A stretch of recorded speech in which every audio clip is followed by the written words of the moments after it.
Laikmetīgā māksla pēdējos gados Latvijā tiek izcelta kā viens no Latvijas kā kultūras nācijas stūrakmeņiem. Tomēr Latvijā joprojām nav laikmetīgās mākslas muzeja.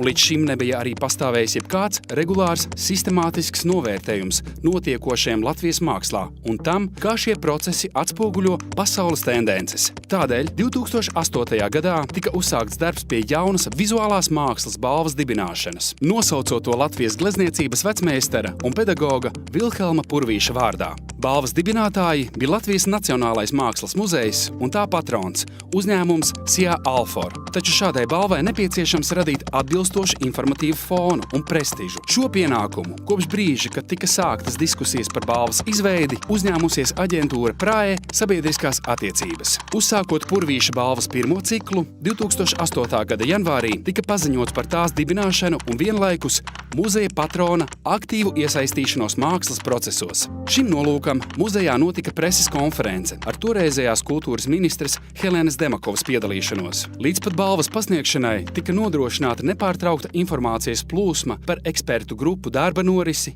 izvirzītajiem kandidātiem un ar balvas pasniegšanu saistītajiem pasākumiem, kā arī organizētas publiskas diskusijas plašsaziņas līdzekļos, veicinot viedokļu apmaiņu par privāto mecenātu līdzdalību šādas balvas izveidē un pasniegšanā. Tika organizētas plašas intervijas ar žūrijas dalībniekiem, tostarp ārvalstu ekspertiem. 2009. gada sākumā tika organizēts mēdīju pasākums, prezentējot balvu un visus fināla kandidātus. Savukārt pirmā balvas cikla kulminācija bija balvas pasniegšanas ceremonija un tās kandidātu izstādes atklāšana, kas norisinājās 2009. gada februārī Nacionālā mākslas muzeja telpās ar augsta līmeņa kultūras nozares pārstāvju un mēdīju piedalīšanos. Vienlaikus ar apbalvošanas ceremoniju tika uzsākts jaunais Purvīša balvas cikls, un visa 2009. un 2010. gada garumā norisinājās ekspertu sanāksmes, jaunu kandidātu izvirzīšana un šo procesu atspoguļojums publiskajā telpā. Visos nozīmīgākajos pasākumos piedalījās muzeja patrona SIA Alfor vadība.